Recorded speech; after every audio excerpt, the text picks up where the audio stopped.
Hey, what's up, you guys? It's the Sweet Tea Show. Let me get comfortable, sorry. Hey, you guys, it's the Sweet Tea Show, and I'm back with Love and Hip Hop Atlanta, Season 8, Episode 8. So I got it right this time. Last week I said 9, and it was Episode 7. That shit was so funny. But, you know, I be forgetting the episodes. I had to literally go back and look at my last review and look at what the what's it called? Episode was. So it was like, well, damn. And sometimes I be so busy and tired, wrapped up and caught up into this mess. I just be forgetting what number it is. All right, after episode 3, I be losing count. So I have to look back on the last reviews to remember. I did it just now.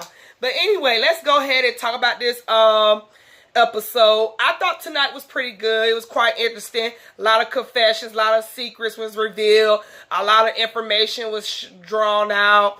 Or whatever. Some people are still in denial in their relationship, but let's go ahead and talk about it. So the couples all meet up. That Rashida and Kurt is having this big ass cabin, and they all meet up to the bus station. At this moment, it's only 8 of them.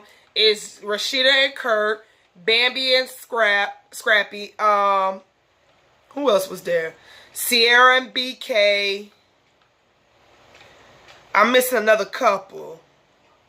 Oh, Jock and Kendra. So at that moment, it was 8 of them. But then Carly and Shekinah showed up as a couple. Well, they weren't really as a couple, but they was there together. Because Shekinah lets everybody know she's single. And apparently Carly is single too, since she done kicked Mo to the damn side for whatever stupid ass reason. So everybody gets ready to get on the bus. Rashida lets it know, well, I'm not sure how many was going to come, but the way she wanted to do it was guys in one bus and girls in one bus. But can one of the women volunteer to get on the bus with the guys? Bambi volunteered to say she ain't going nowhere without her man. She wants to be with her man. So I commend Bambi for that. And we already seeing the messy shit on the bus. So you got Rashida, Kendra, which is Jock old lady. And, yeah, you got Rashida, Kendra, Sierra, Carly, and Shekinah. 5 women on the bus. So, at one point, I think it was Rashida asked Carly, what's going on with you and your man? What's the problem? So, Carly sits up here and tells Kendra, no offense, but since I don't know you like that, I don't want to share my business right about now. So, Kendra was like, understandable. But what made me so mad with Carly Red tonight, you don't want to talk about what's going on with you and Mo, but yet you want to talk about what's been going on with you and Jock from the last couple of seasons ago or last year. So at one point, Sierra brings up, well, Kendra, how long you and Jock been dating? So Kendra lets everybody know she been dating Jock for 2 years, which kind of raised my eyebrows when I was watching this, because for the last 2 years, Jock act like he was single. Jock didn't mention you. He didn't talk about you. He didn't act like a man that was in a relationship. He acted very much single. And there was flirtations between him and Carly Red last season. Like, there was. I don't know if those two fucked or not. But the season before last, when Jessica Dime was engaged or whatever, Jock was all on the boat talking about, so Carly Red, you could get this dick tonight. I was going to make you wait for it. And then last season, they was flirting. There was rumors on the reunion last season that Carly was trying to get him to fuck him on the side of the wall. Both of them denied it. Both of them said it was kind of true. So, I don't know. But anyway, Kendra lets it be known, no, they was never on it off. They was dating for 2 years. So Carly Red sits up here and brings up the fact that they kissed last year. They never fucked, but she was in his room and he had his dick out. He wanted to fuck her. She said no. And I don't necessarily think I believe that. I feel like y'all two did fuck, because Carly Red, everybody know you's a freak, bitch. You fucked Jock. You fucked Jock. And Jock allowed it to happen. You either fucked him or you gave him head. You did something, bitch. I don't believe you said no, because your ass was single last year too. So I don't necessarily believe that. That's all I got to say. Both of them is lying, and they don't want to like admit the truth in front of Kendra. And I don't even understand why this conversation was even brought up in front of Kendra. And this, I'm going to get on to that later. moving on from that, the men's basically talk about in the bus that how BK feel about Ciara. Back on the bus with the women, Cardi don't just talk about job. She let Ciara knows that Pooh sent her a message that BK been trying to come on to her too, come on to Pooh. Ciara said, bitch, you lying. Cardi Red pulls out her phones and show her. Cardi Red, you got every damn thing in your phone, don't you? You got shit from 5 years ago. Like, you just always got some fucking receipts in your phone, bitch. They need to call you the printer. So anyway, moving on from that, they finally get to the cabin. It's a nice cabin. Everybody checks out their rooms or whatever. Jock and Kendra go to their room. Kendra tells Jock there's a conversation she wants to have with him. Jock said, all this for riding the bus with the women. Now we gonna be on bad terms. But Kendra just lets him know they'll talk later. Now it's not time to talk. But it is some things that's uncomfortable for her as a woman. So, moving on from that, Ciara did say she gonna confront BK later on about this whole situation with him and Pooh when they was all in Cancun. Okay, let's see. They had a commercial break. Tokyo did a real good job of her little Reebok commercial. I thought that was cute. Y'all know if I'm looking down, I'm looking at my notes. Y'all know the routine, those who watch my show. Okay, so now we get this scene. Everybody already settled in somewhat. Everybody already start unpacking. So Jock takes the time. Everybody's in the living room at this moment, sitting on the couch. Jock asks, is everybody liking their room? How everybody like their room? Cardi takes it upon herself. I don't like my room. I forgot who asked why. I think it was Rashida. Rashida said, why you don't like your room, Cardi? Cardi said she doesn't like her room because it has no bathroom. Her bathroom is out in the hallway. She likes to sleep naked. And she's not going to be waking up in the middle of the night, walking around butt naked, somebody sees her. I don't know why she had to explain all of that, especially in front of Jock and Kendra. But anywho, Shekinah says, well, I got a bathroom in my room. So Cardi says, can I switch? Bitch, no, you can't switch with me, but you can share my bathroom with me. You can share rooms with me. So then Ciara takes it upon herself, mean mugging on the couch like this, y'all. Well, let me close my legs, y'all. But Ciara's like this. I might need that room. So I think it was Rashida who also asked, no, I think it was Ja. Ja asked Ciara, why you change your room? And BK over there like this. So she sits up here. I just need to change my rooms. As a matter of fact, BK, can I have a word with you real quick? So they go in the kitchen or wherever the fuck they go in the cabin. And they talk. She confronts about the whole Pooh situation. He has no idea what the fuck she's talking about. She tells him that Carly Red told her. He said, Carly Red, that's in there. What else Carly Red that you know? He says Carly Red is messy. She pulled this shit last year with the whole cheating thing. Now she doing it again. So Ciara calls Carly Red in there. Carly Red shows him the phone and tells her what she said. I mean, tells him in front of Ciara what was said to her. He's in denial. He says nothing happened. It wasn't like that. Ciara said you should have told me something. Throws a cup at him. Carly Red tries to get her out the way, but Carly said you need to just apologize. But ain't nobody trying to hear all that, so they walk out. Moving on from that, Carly Red now is having a sex class, and she's talking about toys and have toys for all the damn couples or whatnot. And for some reason, Kirk takes his apple ass and brings up the fact, Ja, is Carly gonna be teaching the Indian style that you mentioned on the radio? I don't know why the fuck Kurt felt the need to bring that up in front of Kendra. But Jacques did bring it up on his radio station. So it's not like Kendra couldn't hear it. But apparently she didn't hear it until now. So now Kendra is really offended and really annoyed. So she tells Jacques, we're going to have that conversation I told you about now. So they excuse themselves. Carly sits up and tells us, you might want to take a toy because Jacques thing be what. They go back there and they had a talk, and Jock is basically still in denial about whatever happened between him and Carly. He says he ain't never kissed her, he ain't never fucked her, he ain't did nothing. So I don't know if Kendra want to believe that shit. Like, bitch, you a lawyer, you should know when people lying and when they hiding something or whatever. So Ja always been a fuck boy and always will be a fuck boy, a fuck man, because he too old to be playing these games. He's really a man, not a boy, but still, girl, whatever. I'm not even gonna waste my time talking about it. They ended up apologizing to each other.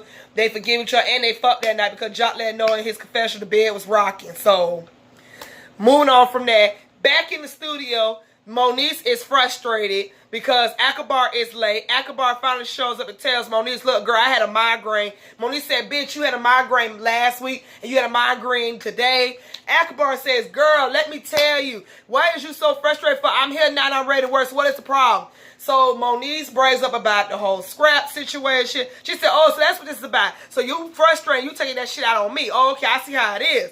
So Moniece said, I'm definitely frustrated, but I don't want to talk about that. She tells her that it's not going to be good for them to work together, and she going to work with Tokyo. Akbar sits up here and says, no, you did not disrespect the queen like that. I damn near jumped out my seat. I said, queen? What queen? I don't see no Lil' Kim on here.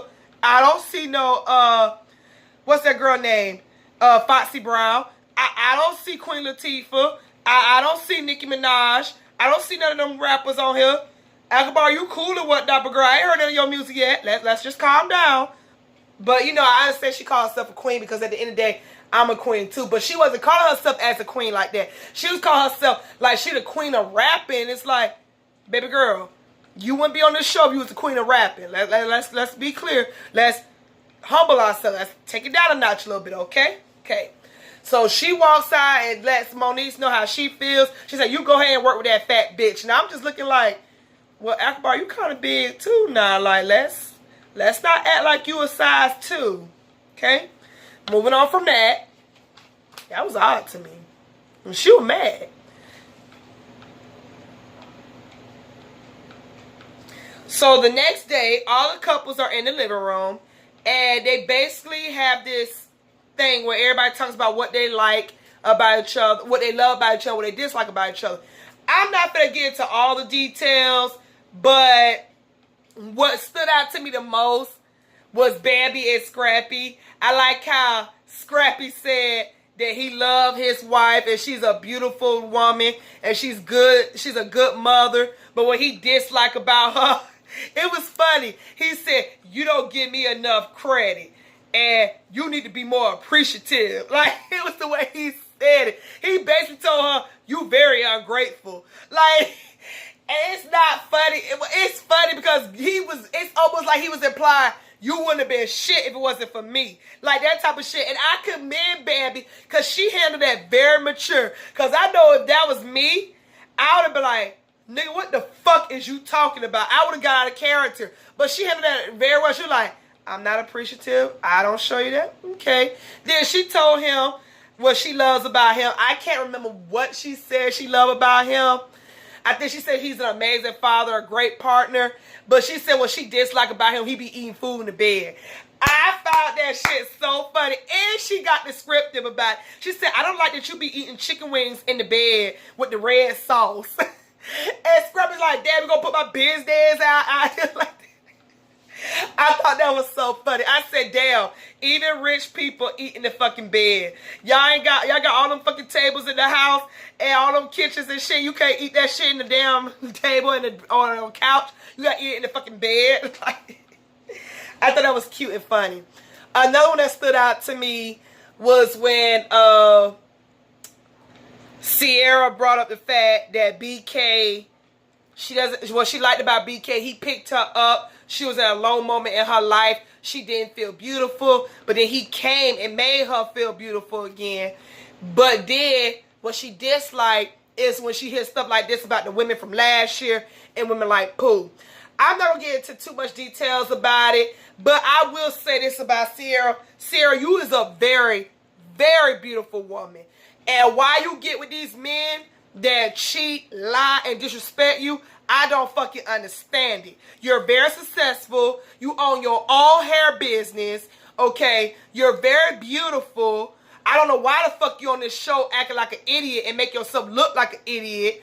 And I don't know what you get in these men, these ugly ass men that disrespect you and try you. And one thing, if I could talk to Sierra one-on-one, one of the things I would say to her, I'm not going to judge her because I too know what it's like to be in a marriage at a young age. I was 23 when I got married. 23. And I had a fucked up marriage. A lot of people know about it. I was mentally, physically abused. But I ain't going to say it like that because we abused each other. I would knock the shit out of his ass every time he lied or whatever. I have been cheated on.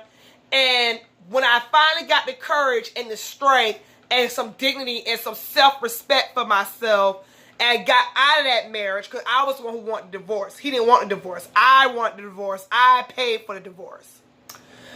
So, with that being said, when I finally got out of that situation, I too was in a dark hole.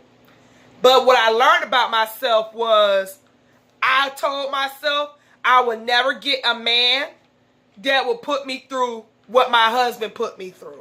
I told myself that. I made a promise to God, I made a promise to myself, and I made a promise to my 2 kids, which is my twin girls. Because one, not only I'm a mother of twins, I'm also their instructor. I am their leader. Like what they see me do, they're going to do. And I'd be damned if I'm going to let a man or woman, if my kids decide to be gay, however. I'd be damned if I let my kids date somebody that treats them like shit, lower than dirt, have no self-respect for them, have no respect for them, and dog them out. I want my kids to realize you deserve better. You always deserve to be treated like a queen. And anybody who can't treat you like one do not deserve you. So I always told myself to never go back and make that same mistake I did with this man. I told myself the next man I get with has to love, honor, respect me, treat me right, be honest with me, and that's all I ask for. I don't care how much money you got. I mean, I don't want to be with nobody broke because I have 2 jobs. I'm not going to take care of broke man. The only 2 people on this earth I'm going to take care of is my kids because I had them. I'm not going to take care of no grown-ass man. Okay? Same way I get up at work, you got to work. But, like I said, it's not about the money with me. It's about loyalty, respect, honest, and love. That's it. That's all I ask for in a man. If you can't give me that, you don't need to be with me. Period. Point blank. So if I can just tell Sierra that, like, Sierra, now that you know that you gotta have a bad marriage and you've been in a breaking dark space with yourself, you need to get with a man that's gonna lift your spirits up. First of all, you gotta love and respect yourself. First of all, you gotta know you're beautiful. You don't need a man to make you feel beautiful. You are a gorgeous girl. Every day you get in the mirror, you need to know you're a gorgeous girl. Don't be conceited, but know you're beautiful. Know you're an African woman that's gorgeous. Know it. You know, that's it. And moving on from that, Akbar goes to her mom's grave, and that was a very sad situation. I'm not going to talk too much on it. It wasn't too much to talk about, but she visits her mom's grave. So, we took a commercial break. Now that we're back, so Bambi takes the time to talk to Kendra one-on-one without any ears around. So, Bambi asks Kendra what's really going on. So, Kendra tells her that she feels like Carly is being messy. Carly's telling some stuff about her and Job and about how they did this and that at the cabin last year or whatever. And Bambi says, I'm not going to lie, the timing does not seem right. But one thing I will tell you, don't let another bitch tell you about your man.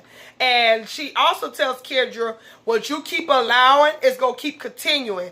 And I respect Bambi for that. And she said, trust me, me and Scrap had a hard time too in life. Bambi tells her at one point she had to cut Scrap completely off. And she had to let him know I wasn't playing with his ass. And he got right. And I respect Bambi for that because you know what? Sometimes you have to leave a man to let them know you're serious. I get women out here, trust me, I've been that woman too. I'm in love with him. I want to be with him. I want to have him. But at the same time, you got to know your worth. You got to let a nigga know, I'm not playing with you. If you really want me, you got to show me. You got to work for it. You got to let me know this is what it is. Because ain't nobody got time for games. A lot of women out here, we don't want to keep making the same mistakes we made as teenagers and in our early 20s. And that's why I just sat here and said, I told myself I would never get with a man like my ex-husband. Never again. I'm not with those games. I'm not with those lions. I'm not with them. I did this, I did that. Everybody out to lie on me. I'm not with that manipulative shit. I'm not with the women in your phone. I'm not with all that. You fucking them on the side, and it's not that, and they lying on you. I'm not with all that. I'm not with the girls calling me, texting me out the blue. I'd have been there and done that. And like I said, I was 23 years old. I am now 26, about to be 27. Yes, I was with my ex for 7 years altogether. We were married for 4 years.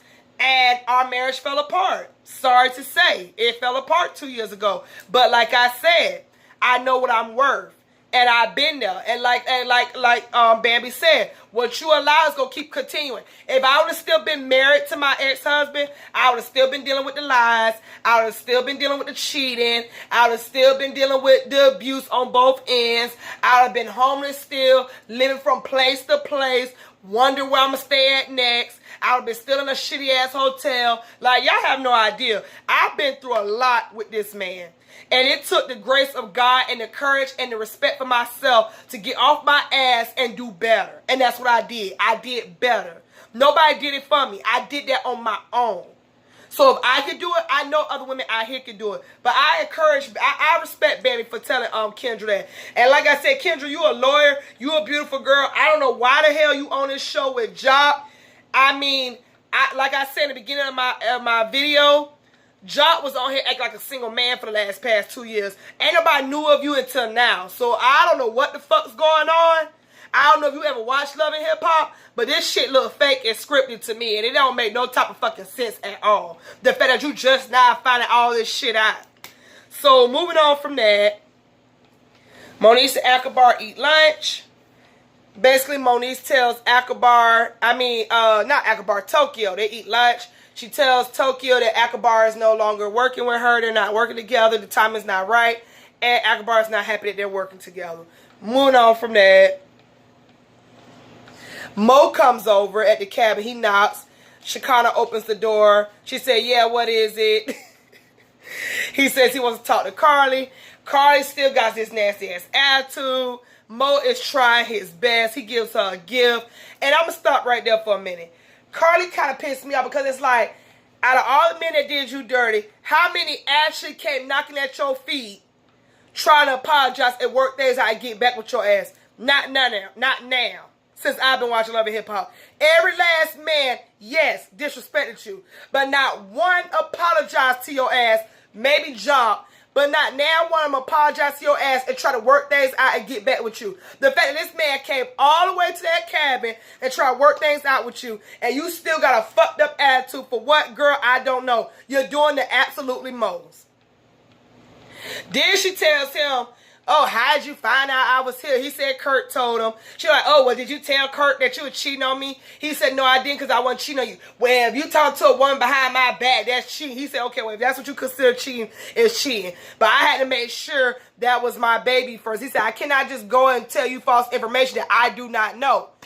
She's steady talking about the same mess, telling myself she's tired of being lied to and cheated on and all this stuff, talking about a man tells her when to eat, a man tells her when to shit, a man tells her when to sleep. And I'm looking like, well, you don't need to be dating then if you got them type of problems, Carly. I don't know what to tell you. And then she goes to crying, talking about he don't support her career. I'm like, what career? You run stores, but okay. Then she talk about some other stuff. That man said, look, that's all irrelevant. I'm trying to fix what we have or whatever. I miss you. She yells, talking about, so you need to go. Mo said, okay, I'm out of here. And I'm just at this point, Mo, go ahead and find you another woman. Go ahead and find you another woman, because Carly ain't it. Carly lost her fucking mind, and it's just ridiculous. And I can see if Mo did what Kurt did to Rashida, cheat on you and had a baby on the side. This is a woman he was messing with before he got with your ass. You and him did jump in a relationship like 5 seconds after he broke up with the woman. So it's too much. It's too much. Mo, go find you another woman. You a very handsome man, so go find you another woman. Now it's confession time. Rashida lets everybody know she cheated on Kurt too. Everybody's surprised. I heard about it the other day and I was just like, I really don't care, because I don't care about Kurt and Rashida relationship. All I care about is whoever do Rashida hair be laid. That's it. Other than that, I don't care. You and Adam Apple cheat on each other. Whoop the damn do. That's probably why y'all stuck together. Moving on from that. So Ciara admits that she has a hard time forgiving people. Rasheed lets her know you can't be like that. Because if you do something dirty, you want him to forgive you. And I can understand where Ciara coming from. I'm the type of person, I can forgive. I don't like to let go. That's the type of person I am. I can forgive a person all day, but I'm not going to let it go. I'm going to let you know, you said this, you did that to hurt me, and it's not cool. That's the type of person I am. I'm going to let you know it.